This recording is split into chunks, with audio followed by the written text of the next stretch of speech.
I am an independent researcher, writer, occasional podcaster, and I am working on a history of how we know things and what we know. That is, I know, very broad, and hopefully some of that will become clearer in this, which is a sort of series of draft video essays where I talk about the things that I'm interested in. So today I want to talk about the question of boredom, which is a topic that came up with some friends of mine last week. And I also spent this morning looking at an article by this guy, J. Hillis Miller, whom I have come across a few different ways. He died sometime last year. He was an American literary critic at the Yale School, which included Paul de Man, Jacques Derrida, and Jeffrey Hartman. And he wrote on Nietzsche. And so what I was reading yesterday was an article that he wrote in 1981 about Nietzsche's, what he calls the disarticulation of the self in Nietzsche. And if you follow me on Twitter, I was also kind of tweeting about that yesterday. In fact, perhaps I will just link that tweet in the chat because, yeah. Well, I don't know whether you'll be interested in this or not. If it is something you're interested in, please comment in the chat or comment on this video. I would love to receive any guidance, feedback, just sort of knowledge of who you are and what you're interested in. If you're watching this live, then I guess chat will make sense. If you're watching it later, then it would make more sense to do it as a comment to the YouTube video. But if Nietzsche's view of the self sounds like an interesting thing for you, I would love to hear that, because I am largely just going on random gut intuitions in what I choose to look at. So I am going to paste you this Twitter thread, which I'm kind of planning to continue at a certain point. I'm going to keep an eye on the chat.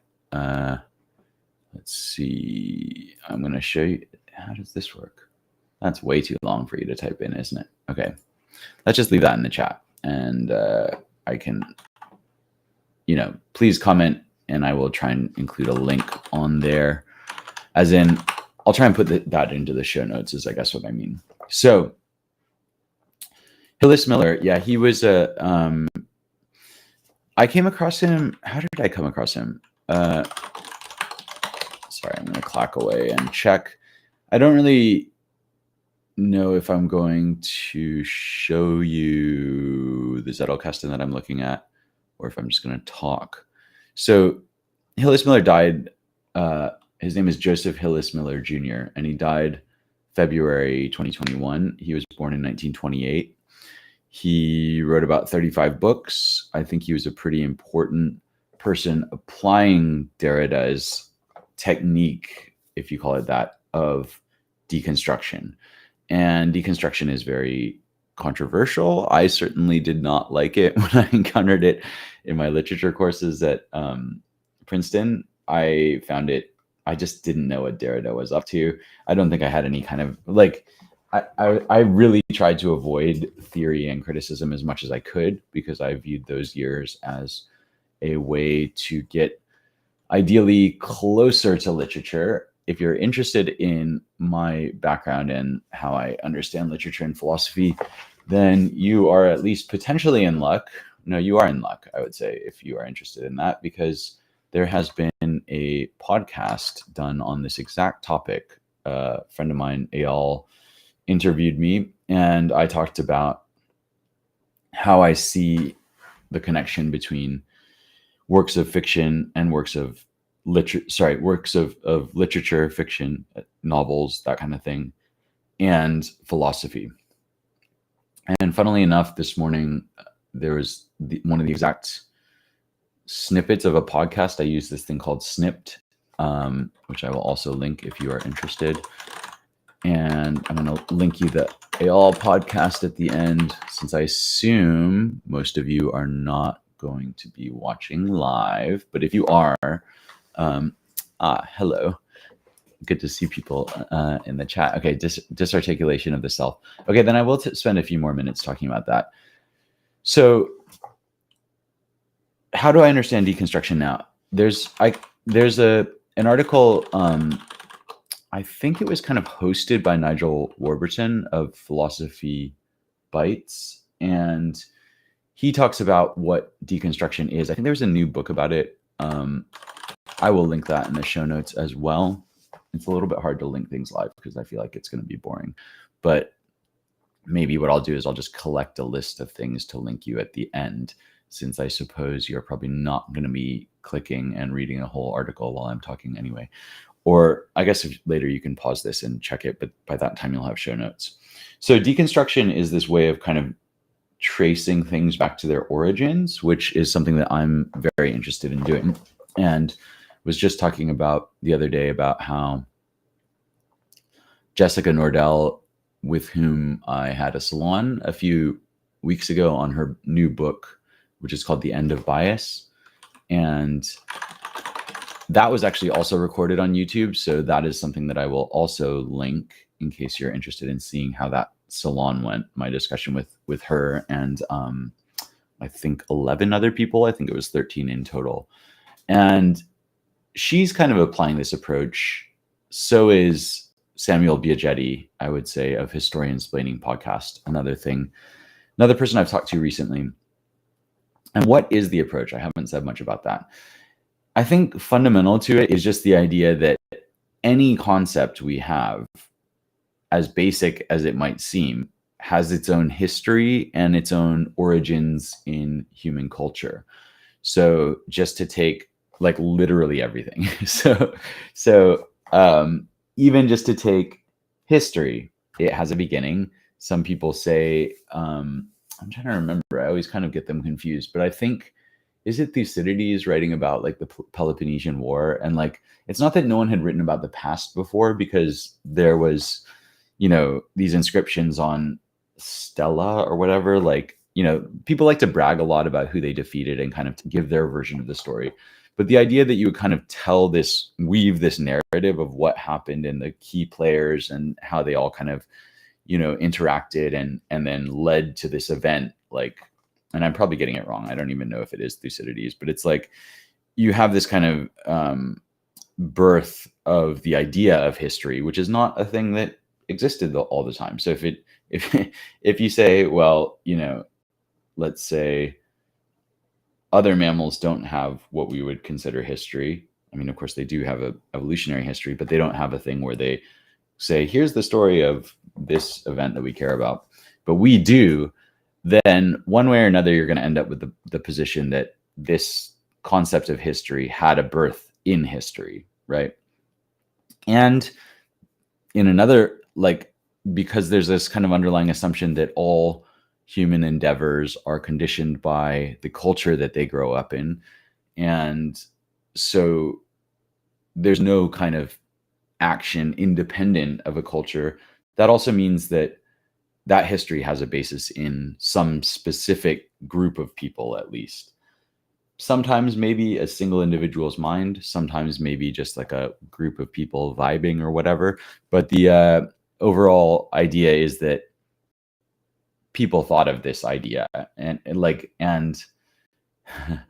given what I'm about to go into, whether they thought about it or not is like a complicated question, because Hillis Miller is trying to show that Nietzsche doesn't think that thinking itself, at least in the way we understand it to happen, is possible at all. And so I think one of the problems, like there come to be problems with both deconstruction and the kind of Nietzschean approach, which is that they seem very extreme and people don't really like it is a deliberate process of destroying things that normally are unconscious and function well, right? Like if you get home and someone has dismantled your entire kitchen and taken it all apart, you would probably be like, okay, this is annoying. Now I can't cook. And there's something about the deconstruction movement, which is to say, I said they arise in a culture. Well, culture is this metaphor basically that starts with Cicero. And that has like that too, this idea that a mind has to be like acculturated, or a mind has this analogy or metaphor to the cultivation of a field, where you're like kind of preparing the ground, preparing the soil, and then you're going to plant some kind of seed in it. That's an idea that Cicero has, and then largely no one really does anything with it until like the kind of French Enlightenment. It's maybe not entirely true. I need to drill down on that, but the Wikipedia article certainly basically goes from Cicero had this idea of culture, and then it just doesn't mention anything until like the 17th century. Be interesting to know whether people did still have this idea, and whether the metaphor was as explicit as it was in Cicero. So those are both like kind of, and Cicero's like, I think first century BC, right? Yes, 106 to 43 BC. So, sorry, I need to cough and not. Okay, so that is my kind of intro spiel on what deconstruction overall is. It's a way of being like, okay, we have this thing that we now consider a basic assumption, like just that we live in a culture, that culture has a history, humans have a history, history is this written down thing, writing exists, like writing for most of, I mean, depends how you define history, right? Because in some definitions, history is just what's written down. So then there's this term prehistory. Well, guess what? The term prehistory also has a history. There's an like it seems to originate in the 19th century, and it's like, oh shit, the Earth is much older than we thought it was, and also like there seems to be a lot of stuff that happened before anyone started writing stuff down. And I've talked before about Lyell, and the kind of realization that's it's still very new and palpable and exciting in Darwin, writing about 50-ish, no, 30-ish years after Lyell's Principles of Geology comes out, that, oh, the Earth is old, and therefore there's all these consequences of that, right? So one of them is prehistory, which is that a lot of the Earth, like the vast majority of stuff that have happened on the Earth, can't have been written down, because writing is an extremely recent development, right? So it's maybe 5,000 years old, something like that. Whereas the Earth is billions of years old, like 4.5 billion years old. It's like hard to really even talk about that. How old language is, literally no one knows. It's like the range on it is so enormous that it's hilarious. Some people are like, maybe it's like 20,000 years old, and people are like, it's 200,000 years old, or it's 2 million years old, or like, so there's this enormous range in terms of how old we think the spoken word is. But suffice it to say now that the spoken word is much older. That is pretty clear. What we don't know is what were people doing with this speech ability, right? So there's this idea, again, it has a history and time. And again, as with all of these new ideas, there tends to be a big controversy when they first come out. And so now you can kind of say, well, anatomically modern humans, started at this point, and then we can say that because, their remains look sufficiently similar to ours, then we know they could speak. But what they did with that speech, there's just no way to know, right? Because we have no record, really. Maybe they just sang. Maybe they didn't, like, just because you can physically make the kinds of sounds that we do, is that what's going on? Like, I'm leaving that as an open question. And I also am just aware that even using the phrase anatomically modern humans is like a controversial thing. I can't even remember what the controversy is. So how does that relate to anything else? Well, Hillis Miller is basically saying, he's writing on Nietzsche, and especially on the will to power. My understanding of the will to power is that it's unfinished. And I think it was kind of how do you put something? I was going to say finished. It's not finished. It's kind of given up on, let's say, in 1888. I think this is pretty close to the time when Nietzsche kind of loses all his sort of faculties. I have no idea whether it is this syphilis thing that you sometimes hear about.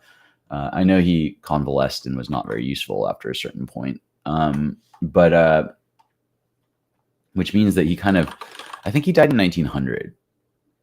Yeah, he did, 1844 to 1900. So he's like 44 at this point, and I think it's pretty close to the end of his useful writing. And as I understand it, it's like this controversial series of pieces that talk about. Well, one of the things is this construction of the self. So I will link that article, this articulation of the self.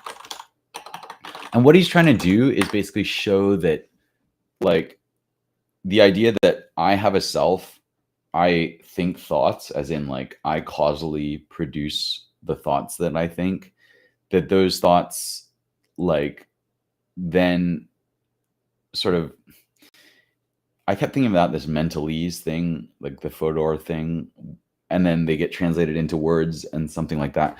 He's trying to like reverse causality in many ways. It's a very hard, like the very first thing that Hillis Miller is trying to show is that just how hard the argument is to follow. And that's not because Nietzsche's not doing a good job.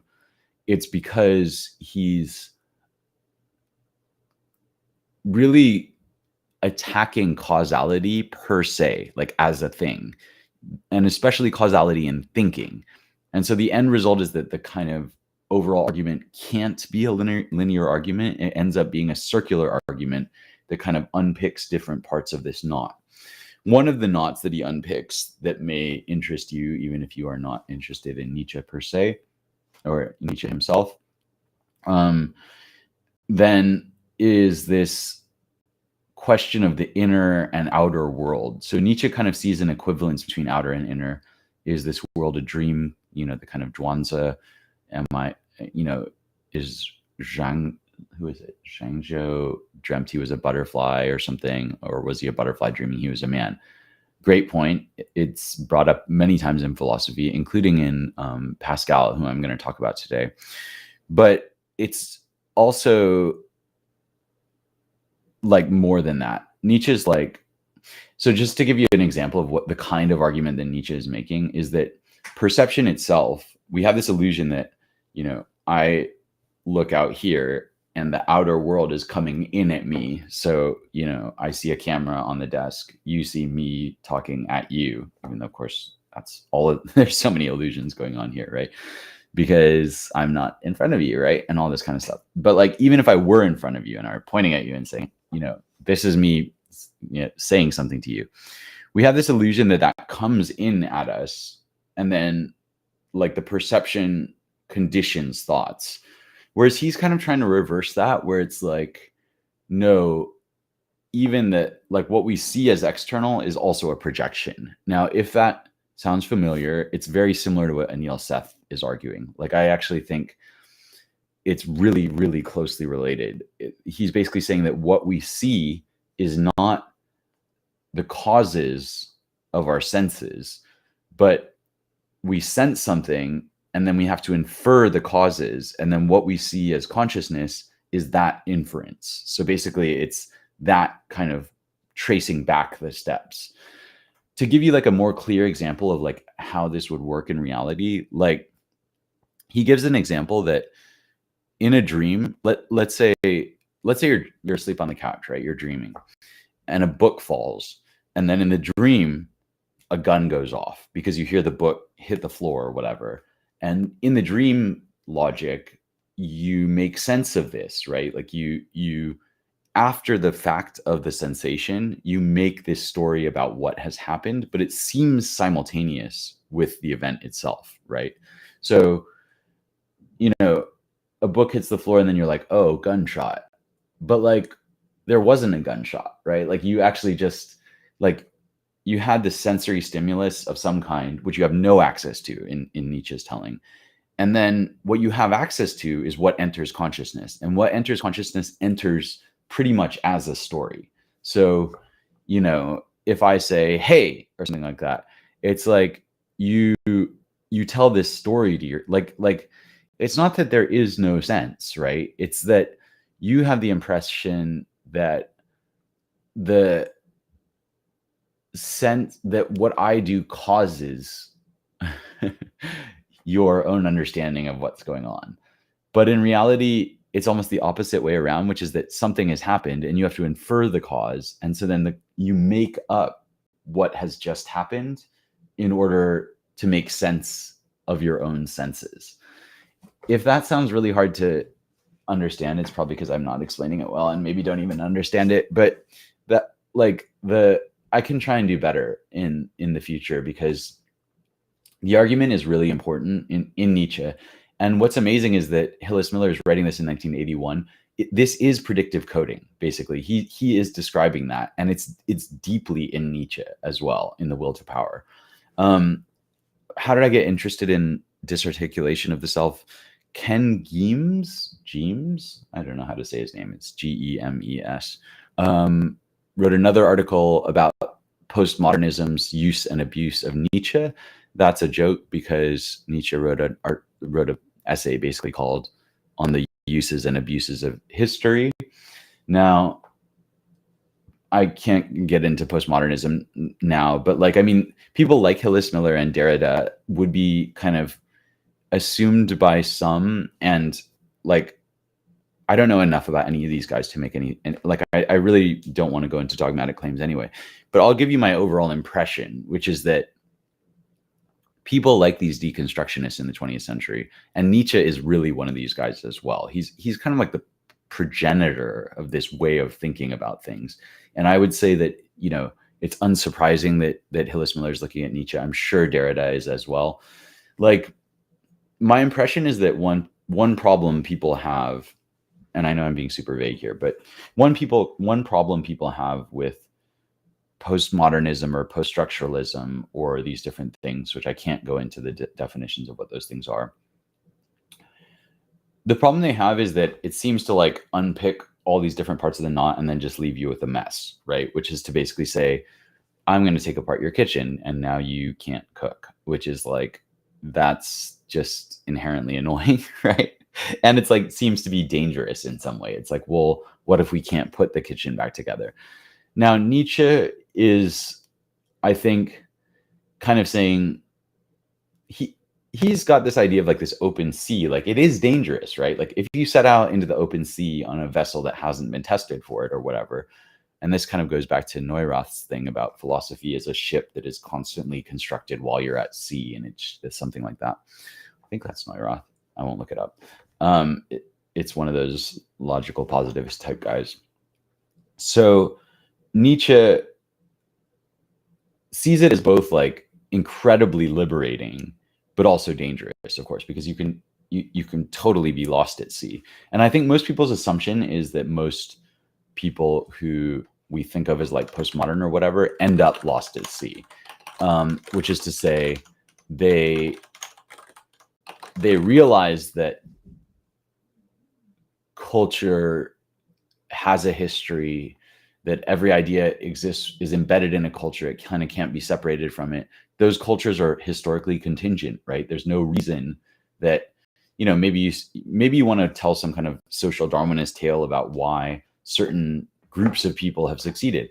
Well, fair enough. But that kind of falls apart if you think about it in terms of well, what if a, meteor hits the earth and the earth is vaporized? Well, you know what I mean?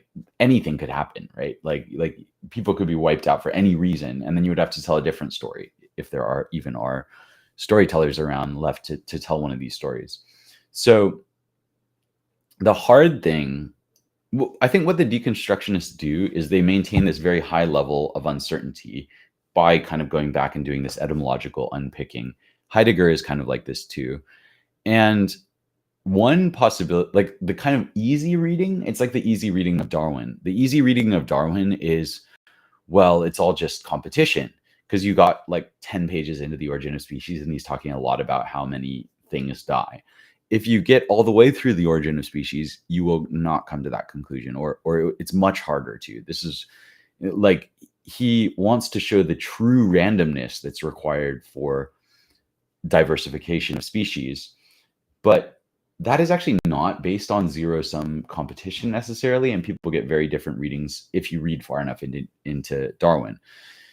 It's a similar kind of thing with Nietzsche, which is like, you're like, oh shit, everything's constructed, and then you put down the book, and then you, like, if you do that, then of course you end up with this kind of, like, the easiest thing to do is to then, once you learn all dichotomies are false, you kind of say, well, either it's what we thought it was, which is that all these apparently stable cultural ideas and artifacts and understandings of the world are the truth, and they basically exist in some kind of form that you can kind of treat as if they were stable objects, like objects in the world, even though, of course, to be even more annoying, objects in the world are themselves just processes at different speeds, right? Like they're not going to be here forever, no matter how durable they seem now. They came from a star, they're going back to a star, probably. Maybe they're not, but that's, it's, a table is just a process that's slower than you are. And that just seems like an annoying thing to say. But anyway,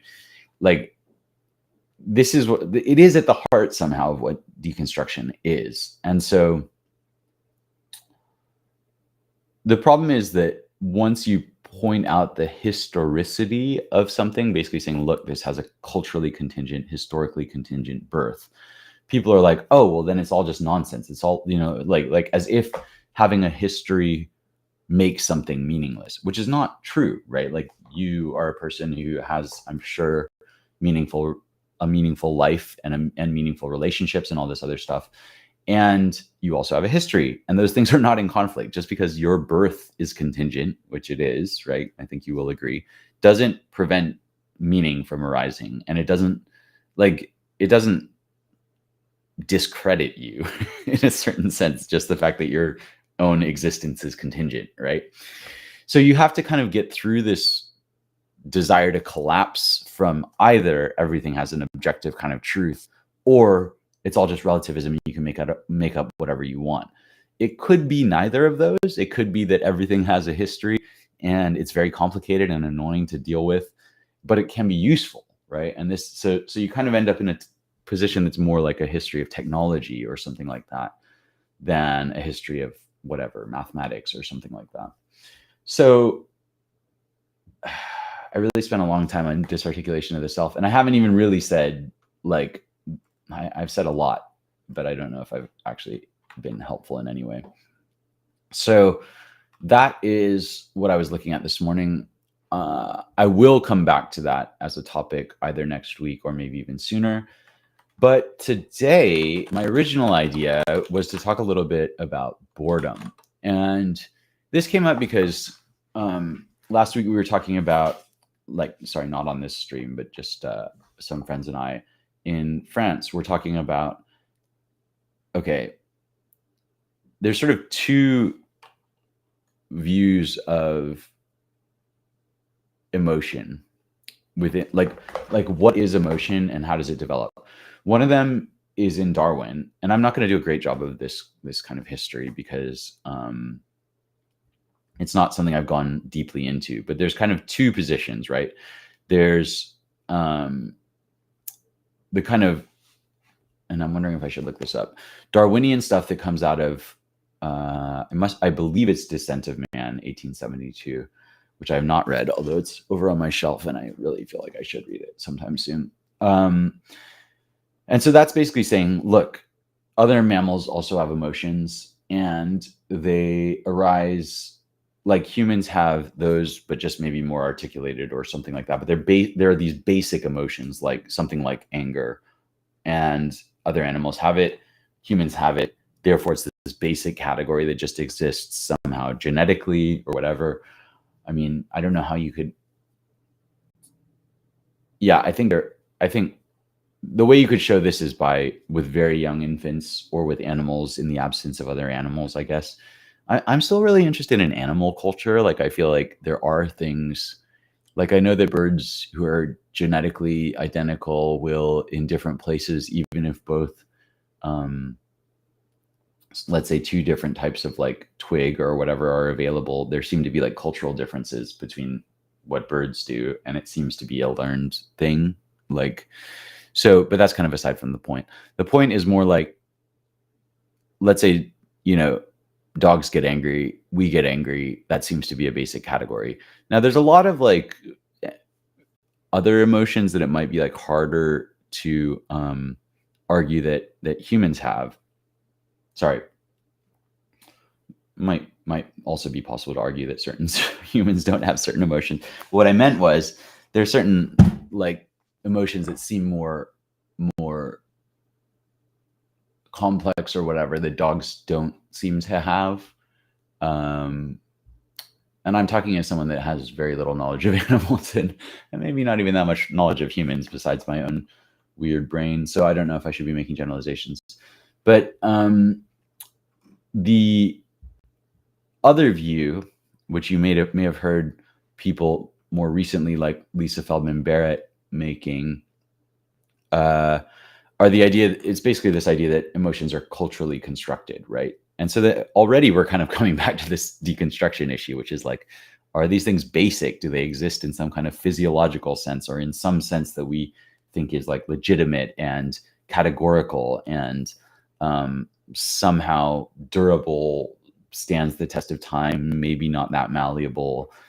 Or is this all learned and therefore might be learned differently? And if you start to say, like, already you can see that this kind of reaction, you might feel a reaction against saying, yeah, emotions are just actually culturally determined, because you might think, well, that means we could just make up any emotions. But notice that again is kind of dichotomizing, right? Basically, it's like saying that that it's either this Darwinian objective thing, or it's all just a bunch of nebulous whatever, and there's nothing there's like, it can't possibly be some third thing that's not either of those. So one thing that I asked in the context of this conversation, and by the way, the idea that emotions are constructed goes back a long way, and I don't want to butcher this, but there's this thing called James Lange theory, Lange, and it refers to William James and Carl Long. I don't know if that's Long. Maybe Wikipedia will tell me how to say this. Who also died in 1900, just like Nietzsche, but he was 10 years older. He was a Danish physician, and he made contributions to neurology, psychiatry, and psychology. And William James is the more famous of the two for other things. Died in 1910, born in 1842. And interesting. So apparently Long was trying to use both something about uric acid and lithium in treatment of major depressive order, which was then called depressions without mania. Interesting, isn't it? Because it almost, like, calling it depressions without mania seems to imply that manic depression, or rather, what we would call bipolar today, is actually more basic than depression. And that, anyway, well, I mean, it would be interesting, right, if major depression is a newer thing that anyway, I don't want to get into what the DSM is and whether any of it makes any sense or whatever. I was just listening to something about the DSM.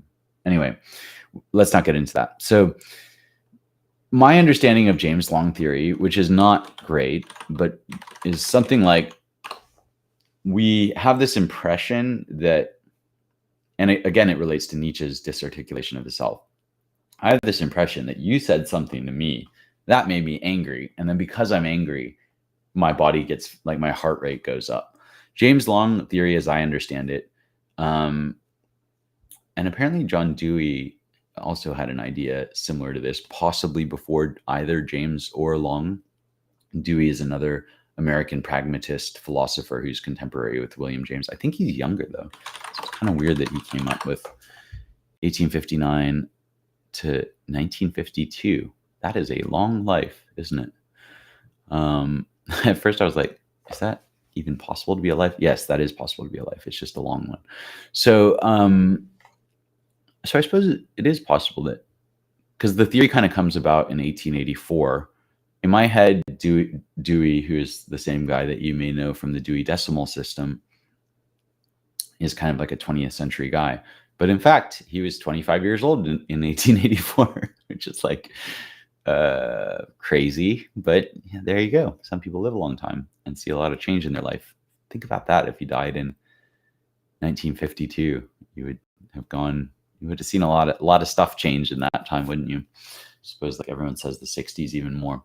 So anyway, you can see why this James Long thing might look like you're saying things are constructed. Because if what you're saying is, so I haven't fully said it.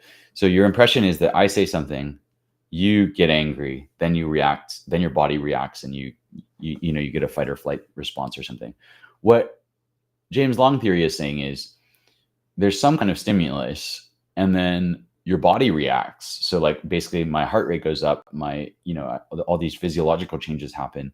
And then there's a layer of interpretation, whether conscious or unconscious, that then takes that understanding of like physiological arousal and maps it onto my understanding that I'm angry. But like, so in other words, I don't get aroused or like, amped up because I'm angry. It's the other way around. Like I notice that I'm amped up and then I interpret that as anger.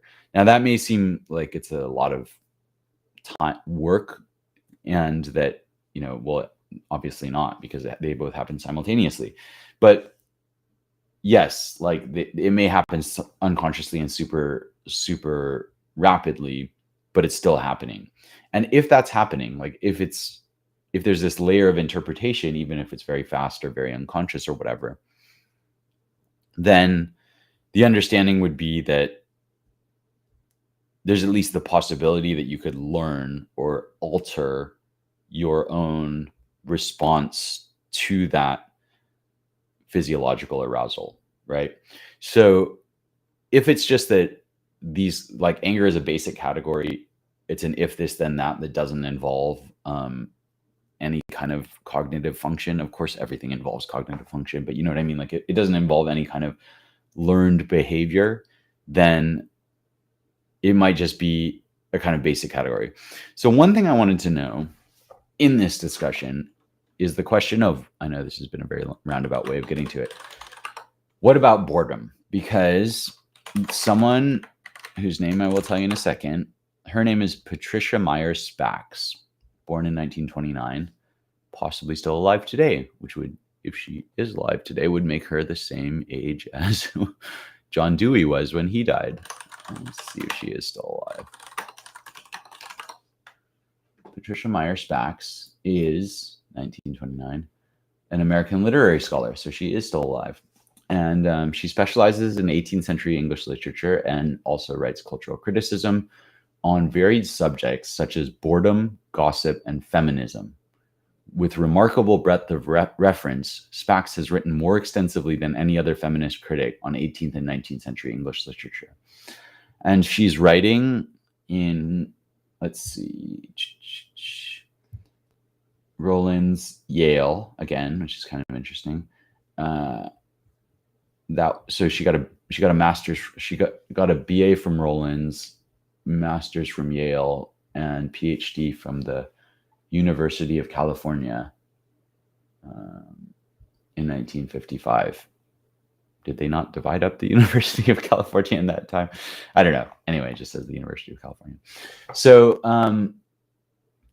which includes schools that you might know better as like UCLA or Berkeley or whatever, I think, unless I'm really stupid, but I think that's what's going on here.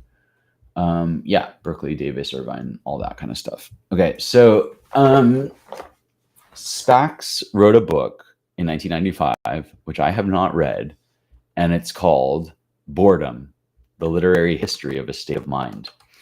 And the way I found out about this is through Ian McGilchrist. And so in The Master and His Emissary from 2009, McGilchrist mentions this. And what he says is, since the rise of capitalism in the 18th century, when, according to Patricia Spax, boredom as such began, boredom as such began, an appetite for the new and different, for fresh experience and novel excitements has lain at the heart of successful bourgeois society, with its need above all to be getting and spending money.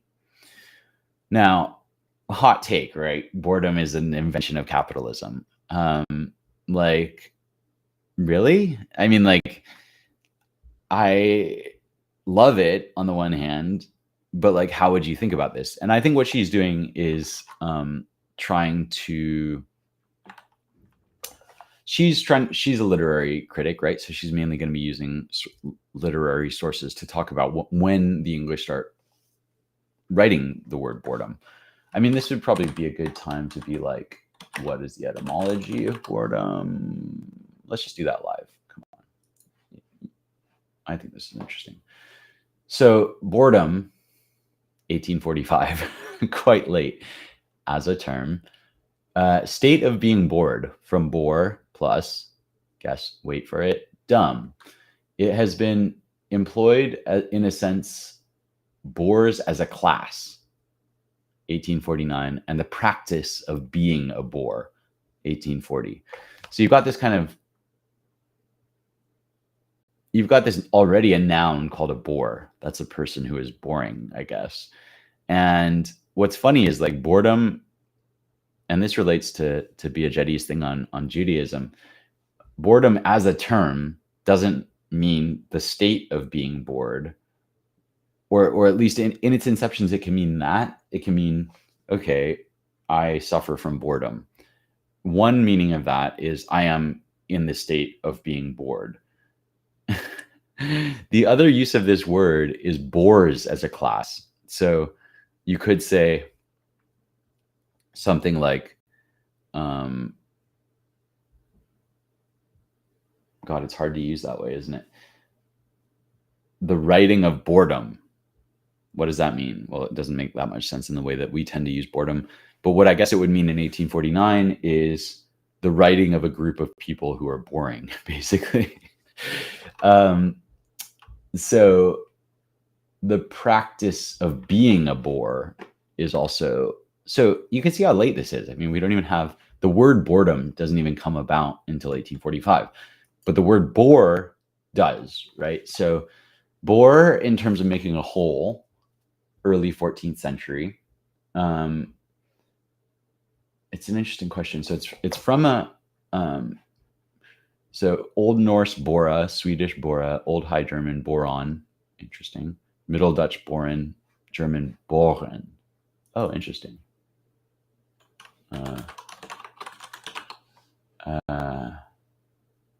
Just because of boren and their Club of Gore, which we were also listening to last week.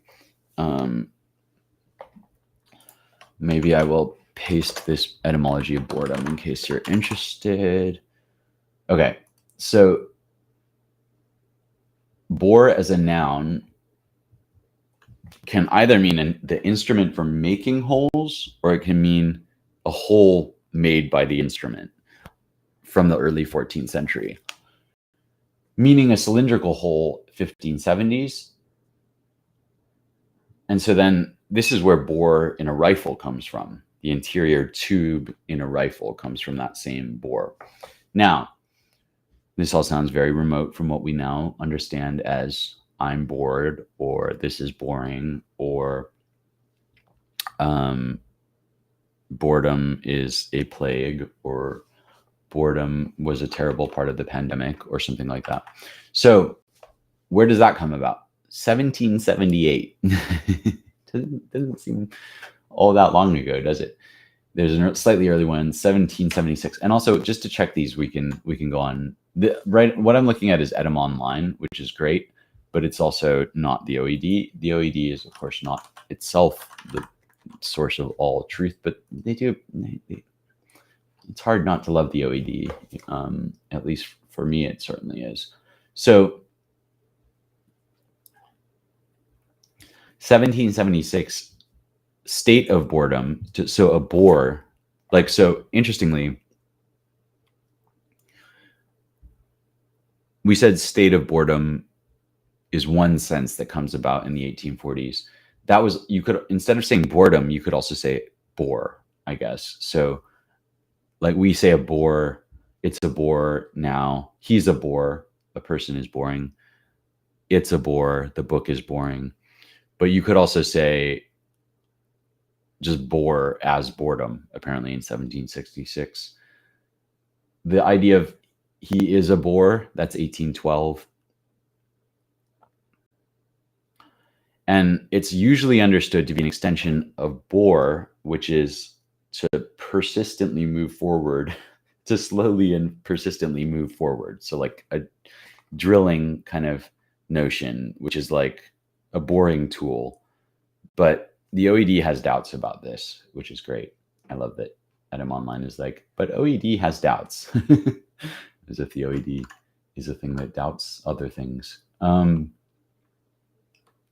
It became a popular word in the 1760s to be tiresome or dull. So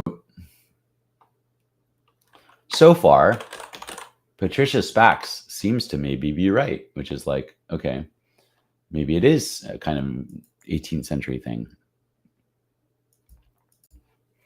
And so I've done this before, once before. I think I have a Twitter thread on boredom.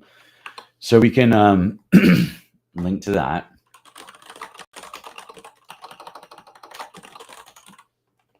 Okay, I will link to that later. Boreism, which is the characteristic behavior of bores. Not widely used anymore, but seems to be from the sort of 1830s. Boreism, like to practice boreism is to be boring, basically. And so boredom first meant that, or that was one of its possible meanings in the 19th century, which is like the art of boredom is the art of boring other people, I think.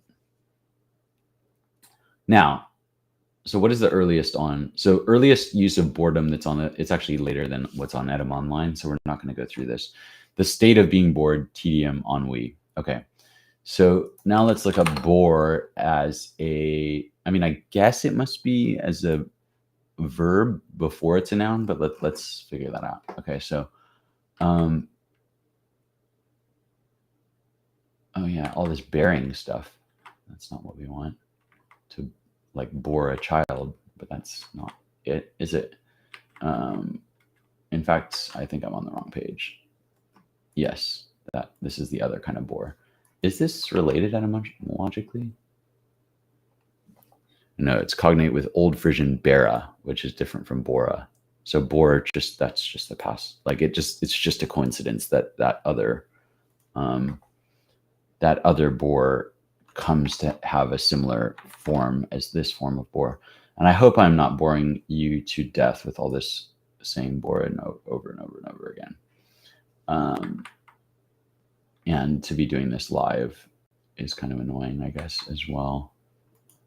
But, you know, I can always do this again in a more condensed form. Okay.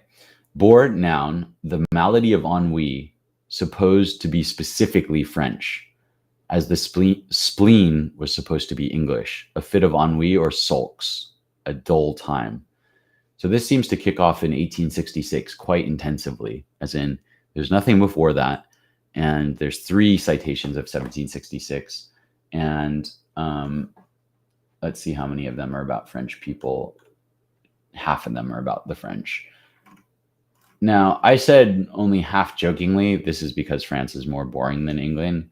I am not going to enter that whole debate, but one thing that we talked about is whether boredom itself is caused by like a lack of stimulation, or if it's caused, or it's a result of civilization, basically. And it looks like Spax's view would be that it's the result of civilization. So a possibly more palatable way than just saying the French are more boring than the English is that they got civilized earlier, which I think the French would probably agree with. And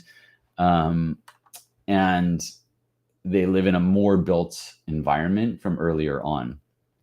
When my friends and I described times that we were the most bored, it was usually being in a situation either with a person or in a classroom or in a position that we couldn't easily leave, right?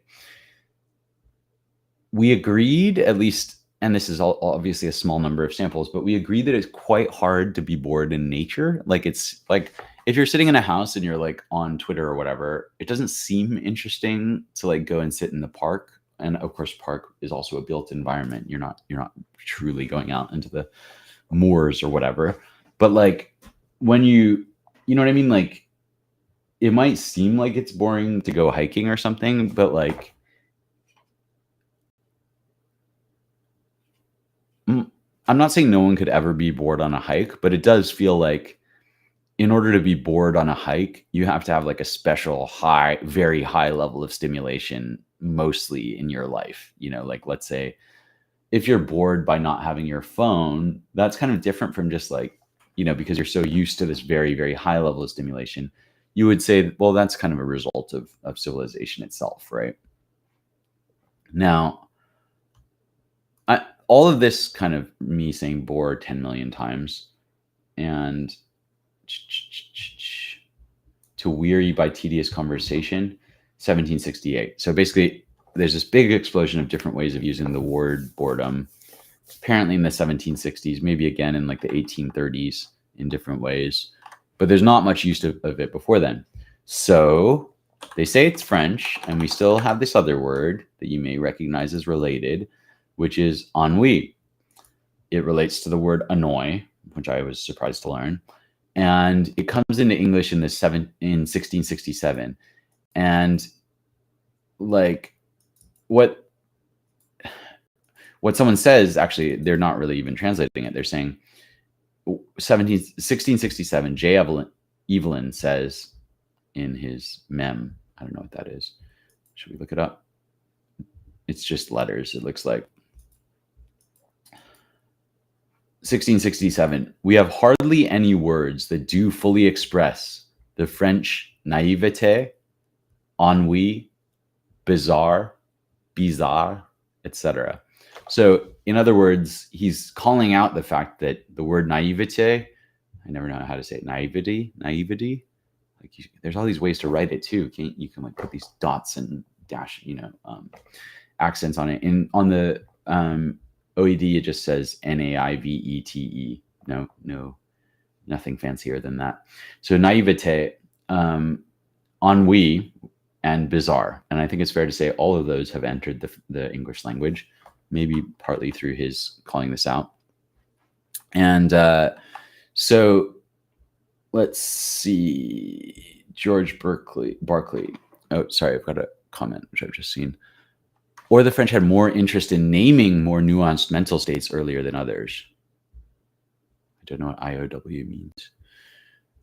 Oh, in other words, maybe the state of boredom was around for a while before the word itself was used, because there wasn't a history of investigating feelings that weren't particularly intense.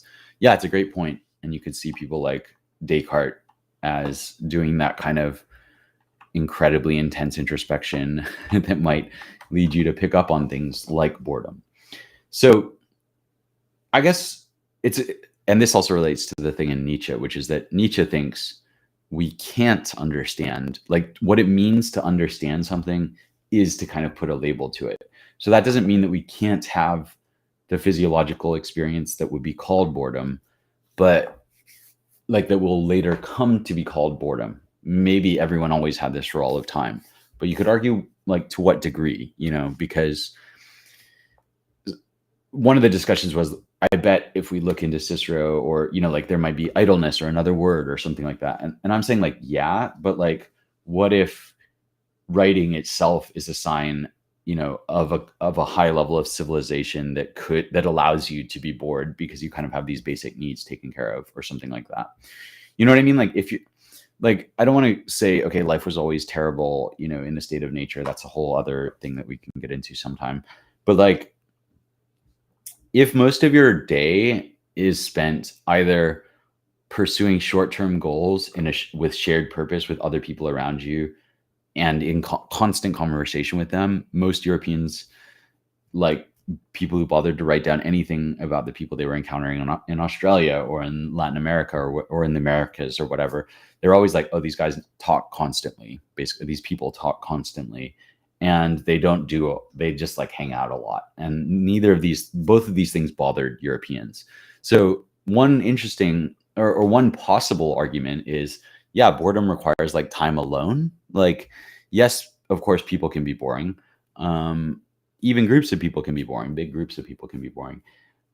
Usually that seems to relate to kind of like an inability to escape, I would say. Like, I've never been in like I don't know, like, could I be bored at a carnival? I guess I could. I guess what I'm trying to say is my default position, and I am open to having my mind changed about this, is that if your day is spent like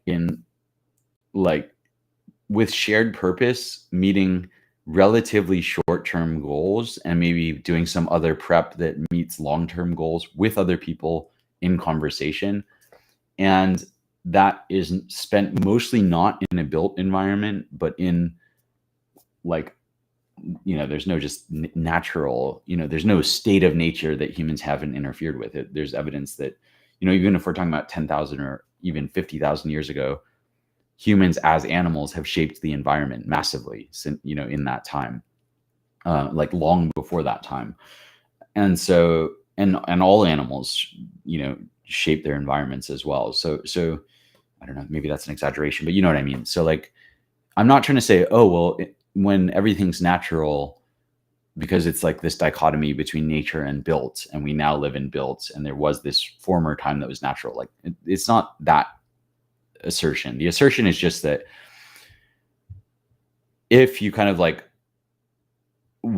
go throughout your day, and the majority of stuff that you do is not intensively managed by humans, as in you walk across fields that may have been, planted by some human intervention of like throwing seeds around or whatever. But in general, you're not like in a classroom or something like that, which I think we can agree is not natural, to have a large number of people of exactly the same age who don't really know each other all that well, like sitting in these artificial chairs with an artificial wall and, whatever, a room, right? That's the word. Like, that maybe even if you have times when you're like, I would rather leave this situation. One, no one's stopping you from leaving. If you're all outside at a picnic, it's very hard, even in today's world, to actually stop someone who wants to get up and walk away from it. In earlier societies, this almost certainly would have been easier. There are no borders or anything like that until like the early 20th century. You can kind of just walk off. Like, even in the 19th century, there's still like land that no one really cares about or wants to go into or whatever. It just, yeah. So that's the question, is just like, what if boredom requires like kind of a lot of time in constrained conditions in a built environment? And not that you could never experience boredom outside of those contexts, but boredom as as a thing that we refer to regularly, rather than this kind of state that might occasionally come up and the solution is you just walk off, and there's no word for it because, like, you don't stay in that state very long. Like, I mean, yeah, like what would another one that's kind of like this be? I don't know. I was trying to think of an analogy, because of course we have words for thirst or hunger or things that are kind of driving some forward motion. You could say like restlessness. Like, it's not totally dissociated from boredom, right? But like, let's say you just feel like going for a walk. Is there a single word that refers to that feeling? Like, not exactly. Maybe there will come to be one. There's nothing stopping that from happening. But just like, what if what if like the feeling of needing to stand up or feeling restless or something like that doesn't really exist in a society where that kind of thing just really rarely happens? Okay. I actually did not get very far on the actual question of like, this is my own fault. I'm not blaming you by any means, dear listener. I am basically just saying, okay, there's a few things that I might like to return to, and maybe I even will return to them. I'm getting a message. Sorry about that. That's my calendar going off. Okay, so there's a few angles to boredom. And I actually want to read, I'm just going to read a couple of things out to you. So one is, there's this new idea. It's not like, one person who talks about it is Cal Newport in Digital Minimalism, according to my Zettelkasten. And this is about, now it's like very rare. It's not rare to be bored, but like there's a kind of response to it, right? Which is take out your phone for people that have a phone, and people, like it's pretty, I think it's fair to say that if you're here on YouTube watching me talk about this, that you experience less boredom than maybe you did when you were a child in a classroom or something like that. Because there's this kind of sensation that there's always something you could be doing about that boredom. Now, what I really wanted to look at was something going against Spax. I thought at the time I was very excited because I was like, ooh, I found a reference to boredom that's from the 1670s, but guess what? It's in Pascal, and so it's French, and it's in the the thoughts, right? What do we call them? Pensées? I don't know. So in the basically, there's many, like, no one knows what the order of the of these pensées are. There are different ways of dividing them up. One way is called the Lafuma, Lafuma, and I am talking about Lafuma 136. Could be fun to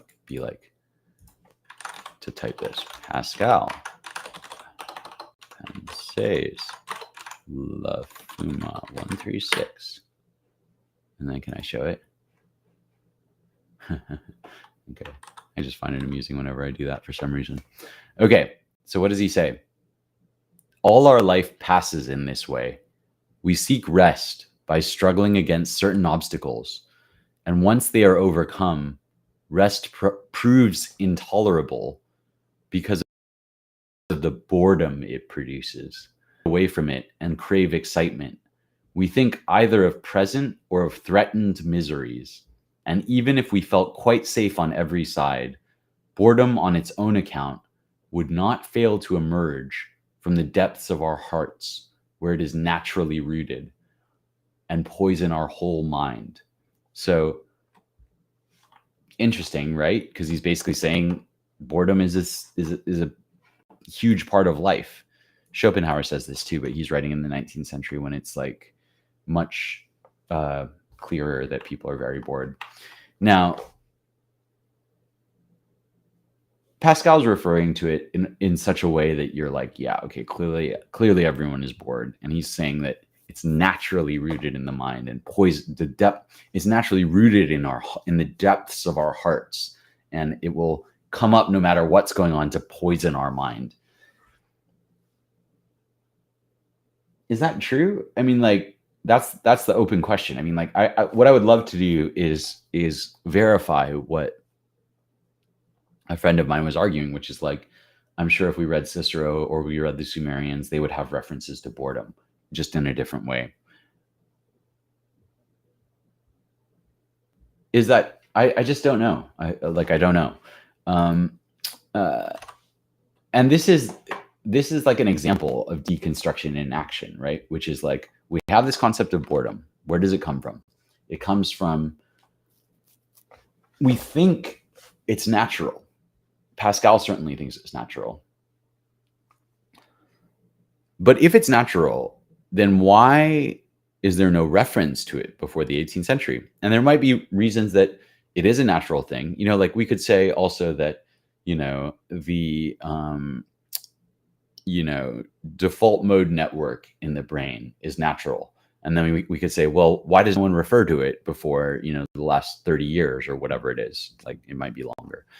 And the answer is just that that's like not how we thought about the brain. It's like, even though we could easily find things that are referring to the DMN, or what we now call the DMN. And of course, the DMN probably relates to boredom, right? Or it certainly relates to mind wandering. I can be corrected on that. Please correct me in the comments if that's wrong. And so it might well be the case that boredom comes from the very beginning, and it's always there, just in the way that Pascal complains about it. And I feel like it would be kind of fun just to find you a quote from Schopenhauer, because he loves talking about boredom. What numbers?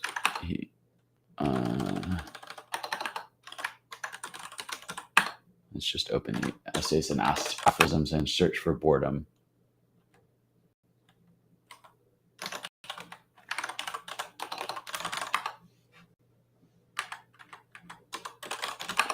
Okay, my it's very annoying, but my PDF readers are being annoying. This is probably very boring for you. How does this boredom feel for you? Does it feel like it's something that's hundreds of years old, or thousands of years old, or millions of years old, or does it feel like something we just made up recently?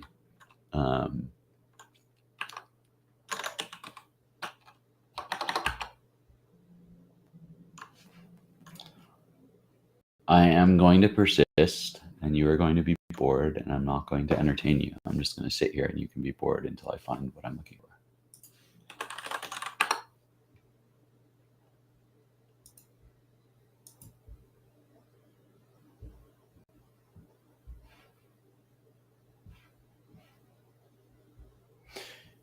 Here's Schopenhauer in the charmingly titled "On the Vanity of Existence."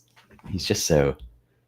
But on the other hand, I mean, we should talk about Ecclesiastes, right? Because if we're going to talk about vanity, that's where you should start, I suppose. Because like, what is that? Vanitas vanitatum, vanity of vanities. All is vanity. Now, interesting, right? That vanity comes up first. Interesting that vanity, we're not going to go into the etymology of existence, but maybe later we will, because Serena's written on Heidegger, and I think being is the thing that we decide comes about at a certain point. Okay, let's read some Schopenhauer, and then I promise I will stop boring you. Life presents itself first and foremost as a task, the task of maintaining itself, de gagner sa vie. I don't know what gagner means. I thought it meant like gain, earn, win. I actually did. That was my third guess, which I didn't say. So you will not believe me. To win at life, I guess. To win this life. Maybe it means maintaining itself. Okay. If this task is accomplished, what has been gained is a burden. And there then appears a second task, that of doing something with it so as to ward off boredom, which hovers over every secure life like a bird of prey.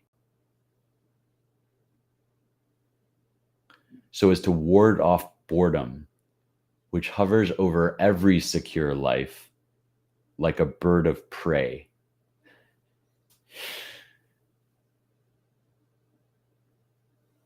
This construction is very similar to another one that I've just got the edges of it in my mind.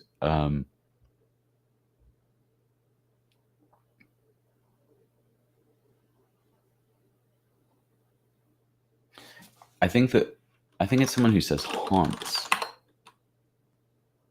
No.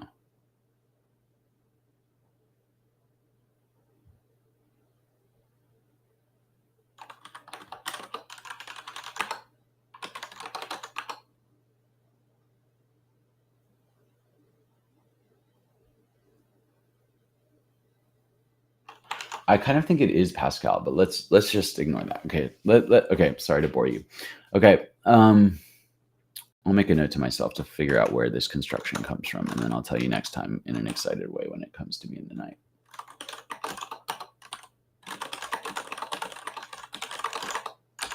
So what he's saying is life seems like a task, but the problem is that once you do that task, then you've now got this thing to kind of maintain. And also you've got the bird of prey of boredom hovering over you. So the problem is either life is insecure and then the task is to secure it, or life is secure and then it's boring. Thus, writes Schopenhauer, the first task is to gain something, and the second to become unconscious of what has been gained, which is otherwise a burden.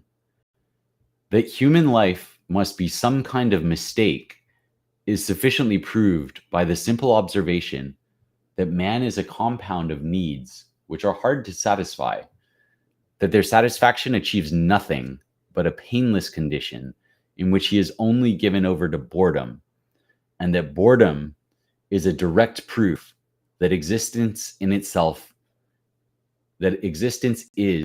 in itself valueless, for boredom is nothing other than the sensation of the emptiness of existence. For if life, in the desire for which our essence and existence consists, possessed itself in a positive value and real content, there would be no such thing as boredom. Mere existence would fulfill and satisfy us. As things are, we take no pleasure in existence except when we are striving after something, in which case distance and difficulties make our goal look as if it would satisfy us, an illusion which fades when we reach it, or when engaged in purely intellectual activity, in which case we are really stepping out of life so as to regard it from the outside, like spectators at a play. Even sensual pleasure itself consists in a continual striving and ceases as soon as its goal is reached. Whenever we are not involved in one or the other of these things, but directed back to existence itself, we are overtaken by its worthlessness and vanity. And this is the sensation called boredom. Okay. I mean, Schopenhauer is just hilarious, isn't he? I just love him. So let's see. Is boredom's biological purpose or goal orientation to initiate, trigger, or novelty seeking? Handy emotion to have? If so, maybe. And I think, yes, that probably is what we're looking at. And in Pascal, right? What did Pascal say? Let's pull that up again.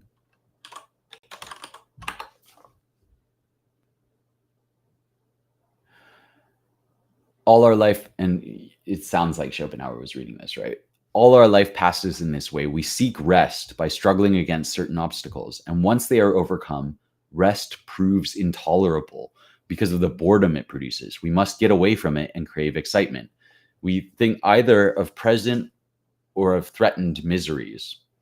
And even if we felt quite safe on every side, boredom on its own account would not fail to emerge from the depths of our hearts. So you could say that, like the desire for shelter, which seems more basic, I mean, you know, it'd be an interesting question to think about whether the need for shelter and the need for novelty are opposed. I've kind of thought a lot about the relationship between novelty and safety, right? And physical shelter seems to be this quite important thing. Clothing is a human universal, and there are other reasons to think that is quite important. Shelter is quite important for animals as well.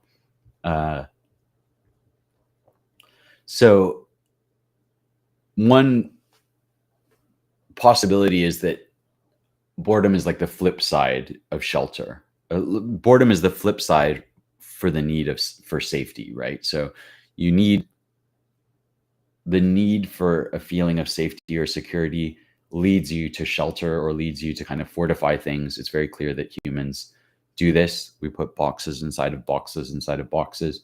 You've got a box in your fridge that's in a box inside a room, which is a box inside a house, which is a box inside of a whatever. And so humans clearly like putting things in boxes, not just in terms of categorization, but in terms of like protection, in terms of security, stability, the desire to fight off entropy. And so there's that, right? There's this need for safety, security, stability. There's also a need for perturbation, novelty, stimulus, external inputs, right? It's why we get up in the morning, get out of bed. It's why we leave the house. It's why we read new books, talk to new people, have conversations with the same people. It's to kind of perturb the system or seek novelty, right? And I absolutely think that the search for novelty must be much older than what I think is new is not that people are never desire novelty, but that the idea that boredom is constantly lurking or hovering like a bird of prey, and that it's this big existential problem, that might be new. I'm not even saying it's not based on anything. I'm just saying it seems indicative to me that it's actually quite a recent like thing to refer to as a concept. There might be, like, I mean, like another question would be like something like wanderlust. Like, how old is that? This would just be an example of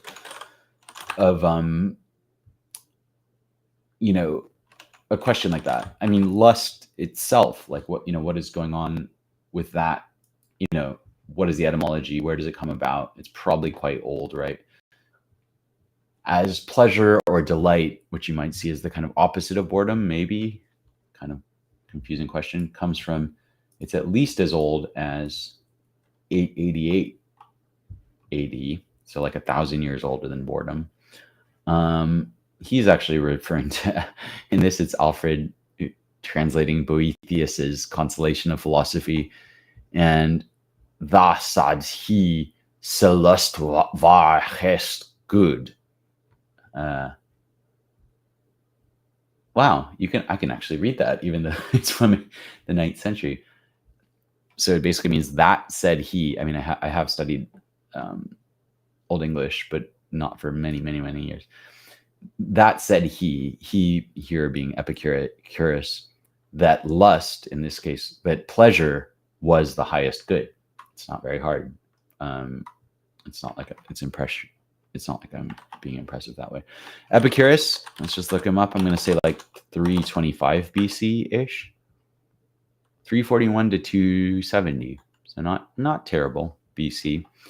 So, but that's pleasure. I mean, desire already 900 AD, and it's in the Bede's Ecclesiastical History or something like that. Ecclehist.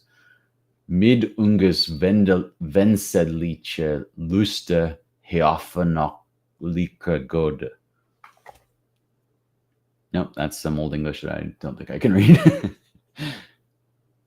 With, mid is probably with, right? Ungus must be like an us word. Wensedliche.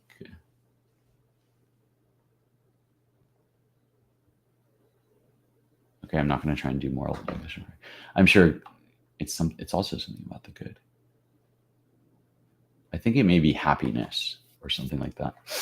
Okay. I have gone on for more than an hour now. I'm going to end this stream. Where can you find more about what I am doing? One thing is I am trying to post everything that I ever do on Patreon. And if you would like to support me on there, that would make me very happy and would allow me to keep doing videos like this one. Hopefully this one was not too boring, despite the fact that I must have said the word boring like 1 billion times or something. Not 1 billion times, but you know what I mean. So that is the Patreon, and I am posting everything I did. if you're interested in what I've done recently, I did a pretty fun conversation on metaphor, which I will post on the show notes as well. I actually have yet to post it on Patreon, but I will do that today. And otherwise, I'm recording. I'm trying to do these weekly. I missed it last week because I was on holiday. I didn't really know how to let you know. And I also completely forgot that it was Tuesday. When it was Tuesday, I was kind of planning to at least like get on my phone and record a thing and say, sorry, I'm not doing a live stream today. Or maybe I would end up doing a live stream. I don't know. So that is a history of boredom in English and French, just scratching the surface. I have not even read Spack's book yet. And a look at what some more recent Westerner types, Pascal, French guy in the 17th century, and Schopenhauer, German guy in the 19th century, have said about the persistent inability to end boredom. And I think I'm going to leave it there. You can follow me on Twitter. That's pretty much the same as the Patreon. That's going to be there. And twitter.com/BrianCam. And we've got also patreon.com/BrianCam.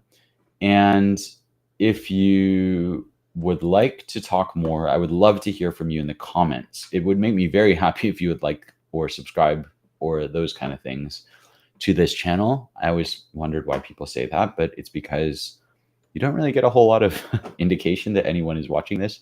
So it can feel a bit discouraging, to say the least. So if you want to encourage me, please like this video or comment to it, or just let me know in a text if you have my number, or DM me on Twitter. Please let me know. It would really make my day if you did.